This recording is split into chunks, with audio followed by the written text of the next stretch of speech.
Здравствуйте, товарищи. And as you may know, there is a great drama that has inflamed our section of the internet, and has enraged its population, and in some cases bitterly divided it. And that is the drama sparked by one Nwn fan with his rants against the Prince of Macedon.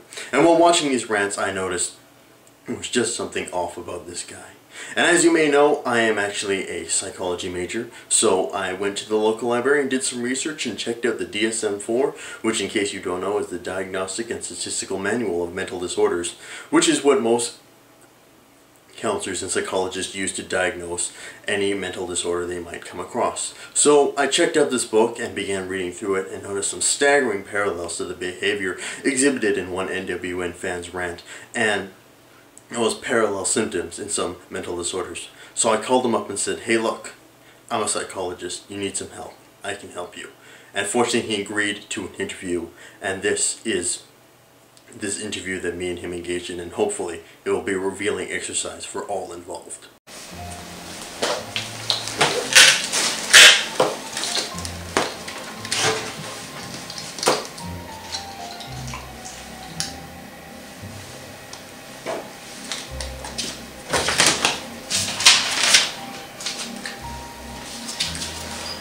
Alright, I'm very happy that you've taken the time to sit down with me and discuss these plaguing issues in your life.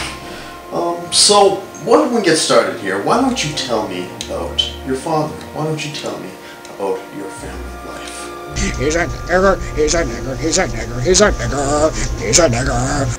Okay, well, I'd say that's fairly evident by the fact of your skin tone here, but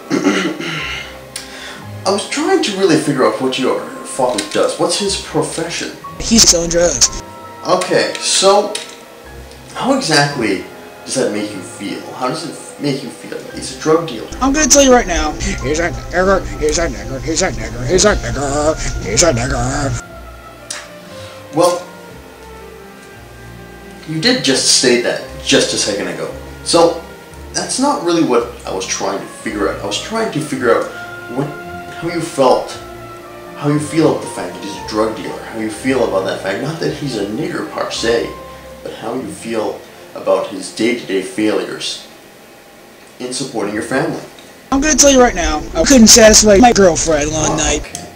Odd. So you're telling me that your father's inability to succeed in a normal job and to succeed in everyday life actually had a negative impact on your sexual development?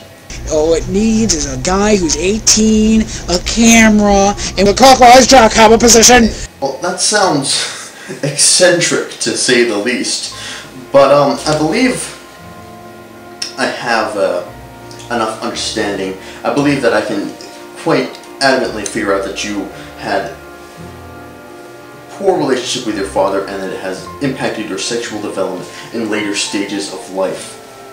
So, moving on, I believe we've made this fact quite clear, and I understand this quite completely. So let's move on. Let's talk about your day-to-day life. How does your day-to-day life feel? What do you feel like when you're doing your daily activities? Feel like someone's ramming a pole up my ass. Okay.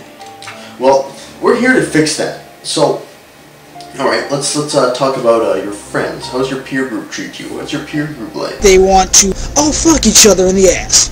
In a giant circle, too.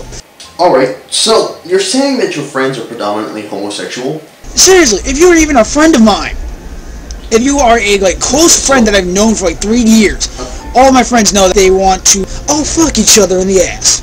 In a giant circle, too.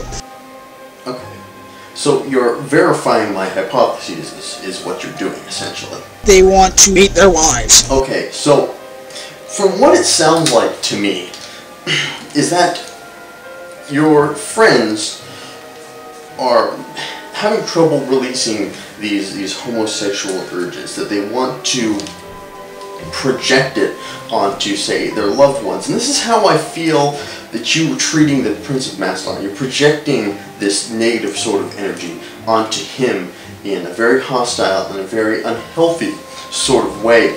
So let's talk about Prince of Macedon, shall we? He was what really triggered your outburst here and why you sought help.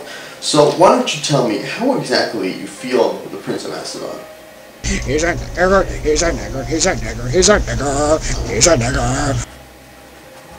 Well, okay, so it's pretty evident that he's not. Okay, I think we can safely say that.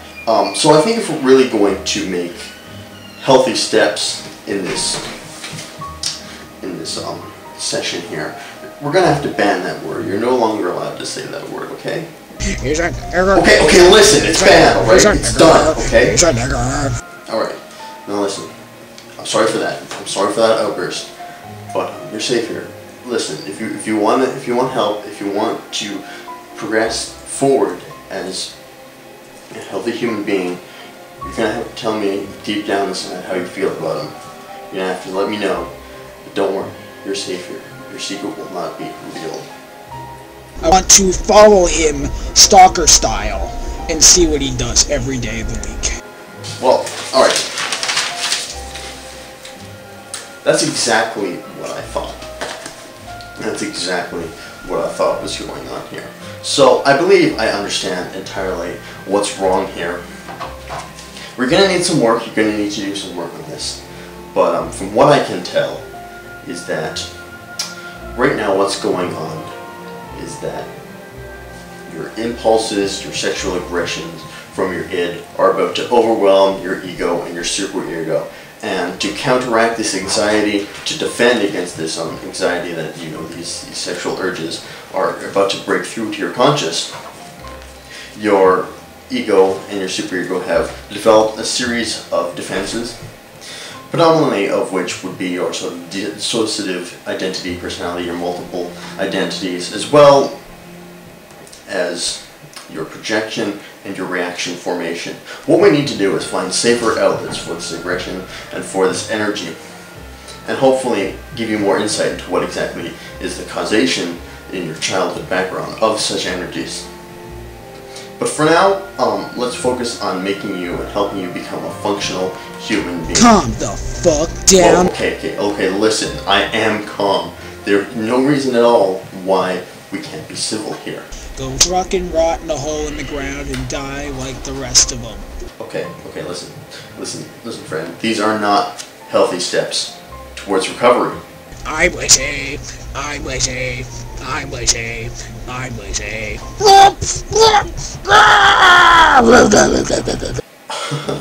Okay. Assuming that wasn't a brain aneurysm, let's bring this back to the issue if you're still able to hear me and listen to me. So, obviously you don't want me to treat you. Obviously this has become clear that you don't want to receive treatment from me. So what I'm going to do is I'm going to write down a 5-axis diagnosis for you and refer you to another psychologist who can really take these problems and treat them for you. All I can tell you right now is what's wrong. So, alright, on axis 1, which is your sort of basic disorders, everything from anxiety disorders to mood disorders, I've decided that I'm putting you down as mild Asperger's syndrome. I'm also putting you down as delusional sort of disorder, as well as I believe you have male erectile dysfunction. So that's your axis 1 diagnosis. Moving on to your axis 2 diagnosis, which is personality disorders. These are kind of more, very, very hard to treat. They're very kind of intuned and ingrained in your personality, because I've written down you as an antisocial / borderline disorder. Moving here to axis 3, which is generally medical conditions that might affect your mood and your psychological behavior. As far as I know, you don't have any outlying medical disorders.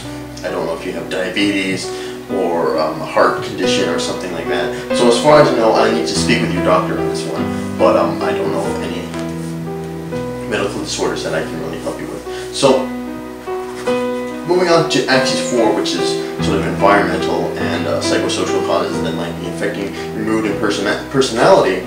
I believe there's several things here. First is an adverse parenting environment. Clearly you hold some kind of animosity towards your father for his failures to provide for your family and his failures to succeed in regular everyday life, and that, like I said before, has affected your sexual development as far as I believe, as well as you have trouble intermixing with your peer groups, who I believe you're at odds with their sort of energies, their sort of homosexual aggression, but I'm not sure if that really mixes well with you. So I believe you might need to find a new peer group. And Axis 5, which is my general global functioning score, general global assessment score, I'm going to put you down as a 53, which is, it's not terrible, but it's not bad. But I would highly suggest that you seek further help. So without further ado, I believe we're going to end this session. I would definitely like to thank you for, listening to me and sitting down with me if you're still alive down there. And please, I can't encourage you enough to either come back to me or go and get some professional help.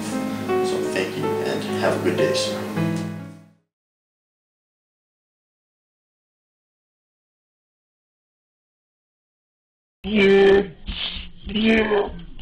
Yeah.